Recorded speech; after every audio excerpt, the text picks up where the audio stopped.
Sakin olun dedim, sadece merak. Sakin olun dedim, sadece merak.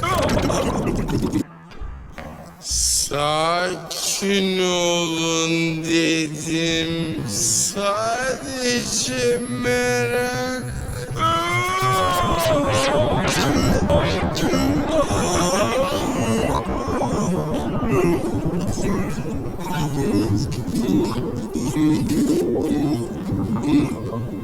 Sakin olun dedim, sadece merak. Sakin olun dedim, sadece merak.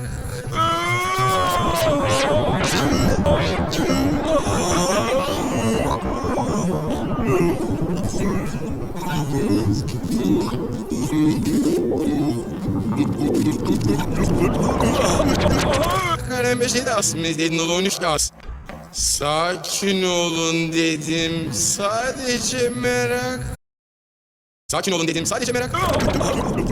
Balın en doğal hali Anadolu arı çiftliği. Balın en doğal hali Anadolu arı çiftliği. Sabah öğle akşam her öğünde bu yaşam kalitesi sizlerle. 0212 416 2416. Sakin olun dedim, sadece merak.